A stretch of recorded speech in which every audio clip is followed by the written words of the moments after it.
Merci, merci, merci.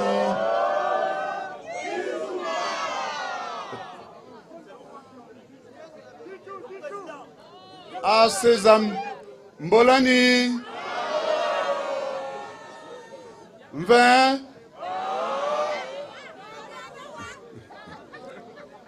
Merci beaucoup. Mes chers parents, chers amis, nous sommes très heureux de nous retrouver dans la ville de Mengo-Ndoutoum. Nous sommes très heureux de nous retrouver dans la ville de Jean-Marc Eko. Nous sommes très heureux de nous retrouver dans la ville d'Isaac Nguema. Nous sommes très heureux de nous retrouver dans la ville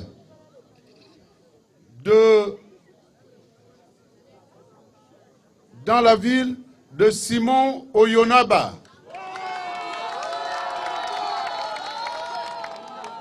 Nous sommes très heureux de nous retrouver dans la ville d'Ondomé Togo.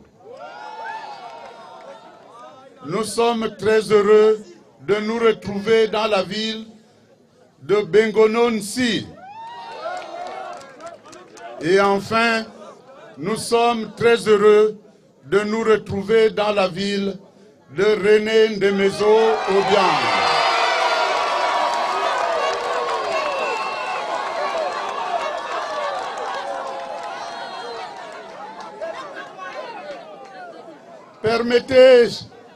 Permettez, chers parents, chers amis de Bitam, chers parents, chers amis du département d'Untem, que je vous fasse une déclaration d'amour. Je vous aime toutes, je vous aime tous.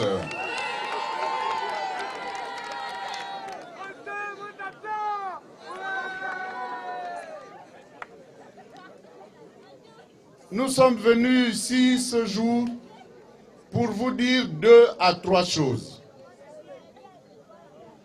La première chose, bien sûr, il y en a qui m'ont dit non, ce n'est pas la peine d'en parler. Mais je suis obligé d'en parler. Je voudrais percer un abcès. Parce qu'il y a des gens qui transportent des parasites et qui ont inoculé ce parasite dans l'esprit de mes compatriotes. Je m'appelle Guy Nzouba Ndama. Je suis né de feu Paul Ndama, un pouvi de Koulamoutou, et de Martine Magassi, une Nzebi de Pana, dans le Gouelolo. Je suis de Koulamoutou. J'ai fait mes études primaires à la mission catholique Notre-Dame de la Salette de Koulamoutou. Je suis allé après au collège Bessieux. Le 17 septembre 1960, je prenais l'avion pour aller en 6e au collège Bessieux. Quand j'arrive au collège Bessieux, je n'ai pas trouvé de pouvi là-bas. Je n'ai pas trouvé de Nzebi originaire de Koulamoutou. Mais j'ai trouvé des compatriotes avec qui je me suis lié d'amitié. Ces compatriotes ont pour nom Thomas Dakindon et Togo, il est de Mivoul. Ils ont pour nom François Nguema Eban, il est de Doyem. Ils ont pour nom Clément Ondobam, il est d'Oyem. Ils ont pour nom Luc Bengononsi, il est de Bitam. Il a pour nom Patrice Ondomba, il est de Nkolmessas à Bitam. J'ai d'ailleurs été très heureux de le trouver tout à l'heure quand je suis arrivé. Ils sont restés mes amis jusqu'à ce jour. Je me suis marié. Je suis marié à 2 épouses. Ma première épouse est originaire de Koulamoutou comme moi. Ma deuxième épouse est Fan. Nous avons 3 beaux enfants qui sont Fan, qui sont Nzebi, qui sont Pouvi et qui sont français aussi. J'ai un petit Kodje de Mbomo dans le district de Dakam et Satouk avec moi. Il est Fan. Ma première fille avec ma première épouse. Ma première fille avec ma première épouse a épousé un Fan. Ils ont 4 enfants. J'ai donc 4 petits-enfants qui sont des Fans. Ma deuxième fille a fait un enfant avec un Fan. Donc j'ai 5 petits-enfants qui sont des Fans. Comment des gens ont pu dire que Nzubandama, depuis que j'ai fait ma déclaration de candidature à la présidence de la République, des gens ont sillonné toute la grande province du Wellington pour aller dire partout, attention, Nzubandama n'aime pas les Fans. Nzubandama dit tout sauf les Fans.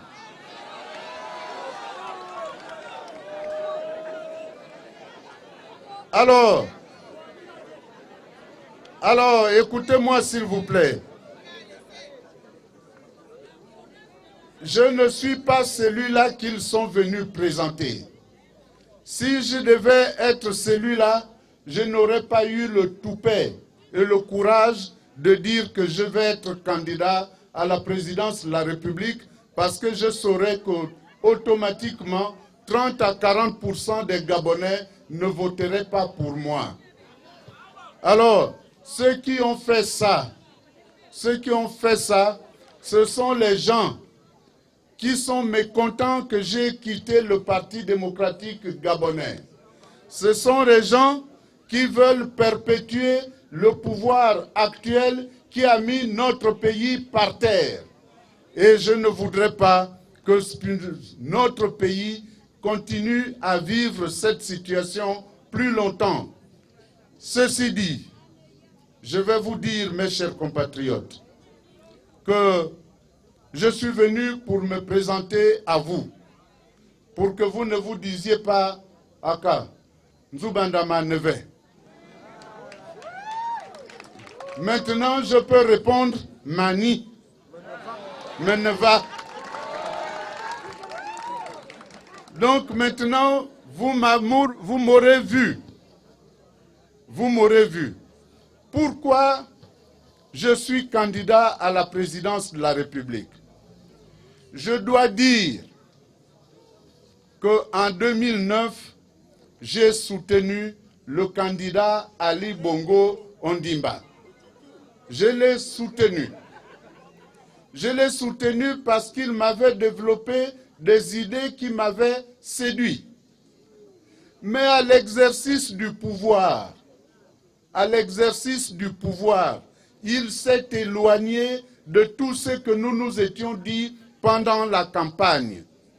En s'éloignant de tout ce qu'on s'était dit pendant la campagne, il est resté sourd à tous les conseils que moi-même et d'autres personnes ont pu lui prodiguer.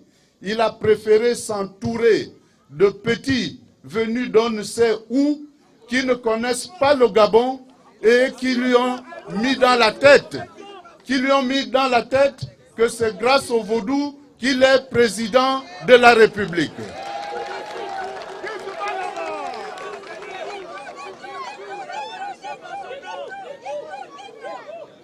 Alors, mes chers compatriotes, lorsque quelqu'un n'a pas respecté son serment constitutionnel, le serment constitutionnel dit ceci: je jure de défendre, de respecter la Constitution et l'état de droit.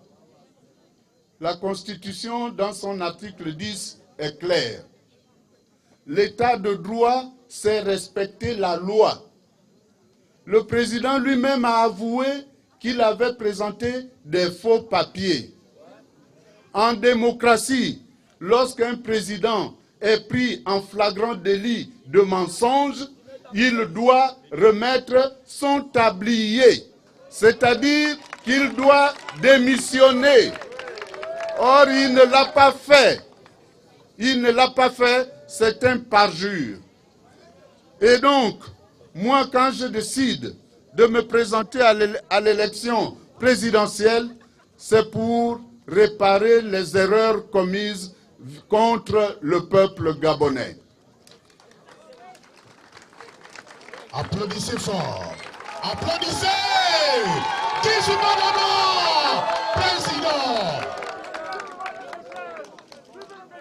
Je voudrais d'abord, puisque notre pays est par terre, depuis que les émergents sont là, on ne respecte plus rien dans ce pays. On ne respecte plus l'autorité. Leurs journaux passent le clair de leur temps à insulter les compatriotes, à insulter les autorités. Mais le Conseil national de la communication ne prend jamais de sanctions contre ces journaux du bord de mer.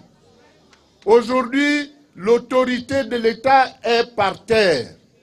Nous devons restaurer l'autorité de l'État. Regardez comment vivent nos gouverneurs. Regardez comment vivent nos préfets. Regardez comment vivent nos militaires, nos officiers supérieurs. Ils vivent avec des guenilles. Ceci est indigne d'un Gabon, d'un pays comme le nôtre. Regardez les chefs de village et de regroupement, à qui on donne une somme modique de 10 ou 15 000 francs par mois. Ça fait 9 mois que l'État n'a pas été capable de leur payer ce petit pécule. Mais c'est parce que l'État est par terre, les finances publiques sont exsangues. Il faut donc qu'on mette fin à tout cela. Deuxième chose, je voudrais, mes chers compatriotes, j'ai de proposer à mes amis qu'on remette au goût du jour ce que le président Léomba avait l'habitude de dire, Gabon d'abord. Gabon d'abord. Mais attention, il ne faut pas tomber dans le piège des émergents. Gabon d'abord n'est pas dirigé contre les étrangers. Nous avons dans notre pays des communautés qui sont chez nous depuis plus de 50 ans, voire un siècle. Prenons l'exemple de Bitam. Nous avons là une forte communauté Haoussa qui est parfaitement intégrée. C'est grâce à lui. Cette communauté est parfaitement intégrée. Ils sont des Gabonais à part entière. Donc il ne faut pas considérer que Gabon d'abord est dirigé contre eux. Je dois d'ailleurs leur rendre un vibrant hommage parce que j'ai vu que parmi toute l'assistance, il y a une forte représentation de la communauté Haoussa. Mes chers compatriotes, Haoussa, vous êtes les Haoussa du Gabon, vous êtes chez vous. Gabon d'abord, c'est pour rendre la fierté aux Gabonais, y compris les communautés étrangères qui vivent sur notre sol, qui sont martyrisées par un groupe de petits loupards. Un groupe de petits loupards qui se servent de la presse pour martyriser d'autres concitoyens. Gabon d'abord, c'est donc pour rendre la dignité aux Gabonais. Gabon d'abord, c'est pour renverser le Gabon, parce qu'actuellement, le Gabon a la tête en bas et les pieds en l'air. Il faut que le Gabon soit sur ses deux pieds, parce que notre pays est devenu la risée à travers l'Afrique.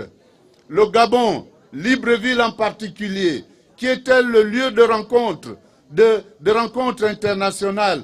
On a rasé la cité de la démocratie, je ne sais pas pour quelle raison, peut-être pour faire disparaître l'image d'Omar Bongo, mais aujourd'hui, on tient les réunions à Libreville sous les bâches, avec cette forte chaleur que nous avons dans notre pays. Il faut donc que nous remettions notre pays sur ses deux jambes. Nous on le remettra en restant unis. Hier, c'était la fête de la Sainte Trinité pour les catholiques que nous sommes. La Sainte Trinité, c'est le Père, le Fils et le Saint-Esprit.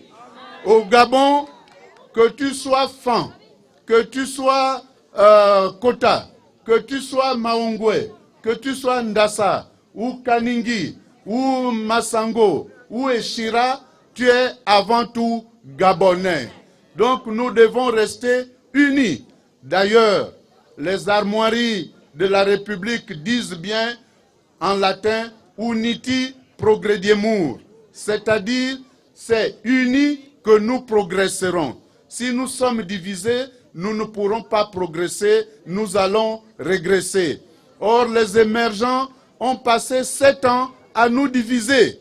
Ils ont commencé par dire « on ne fait pas du neuf avec du vieux ». Mais vous avez vu un pays ou un village où il n'y a que des jeunes? Vous avez vu un pays où il n'y a que des vieux? C'est le mélange des vieux et des jeunes qui crée le dynamisme d'un pays. Les jeunes, ils ont plein de dynamisme. Ils ont besoin de l'expérience des anciens. Et justement, parce que à la tête de l'État, nous nous sommes retrouvés avec des jeunes qui n'ont aucune expérience, on a vécu l'amateurisme 7 ans durant. On a vu, on passe du PSGE au pacte social. On a dit qu'on va mettre 250 milliards chaque année pour financer le pacte social. On a vu 0. Du pacte social, on est passé à l'opération Graines. Graines n'est pas terminée. On est déjà passé à un jeune, un métier. Le jeune, un métier n'est pas passé. On est déjà à l'égalité des chances. C'est pour cela que j'ai dit, nous avons à la tête du pays un président Bouroubouroux.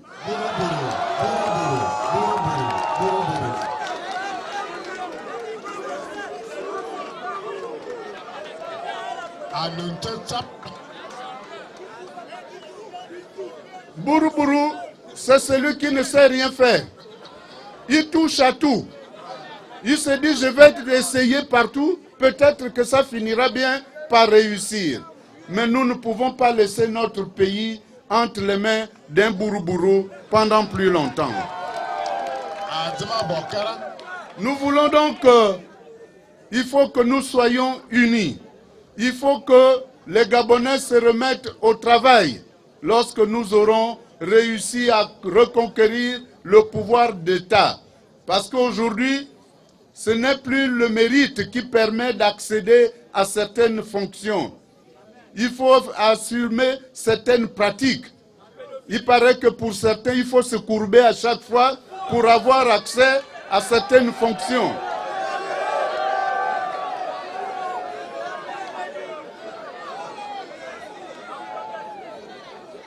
Il s'agit là de pratiques que nous ne connaissons pas dans notre société. Et il faut surtout que nous ayons un Gabon juste. Un Gabon juste où la justice ne sera pas utilisée pour régler des comptes aux adversaires. La justice est là pour tout le monde. Et je voudrais profiter de mon passage à Bitam pour dire publiquement que moi, Nzouba Ndama, président de la République, je ne serai pas président du Conseil supérieur de la magistrature parce qu'il faut que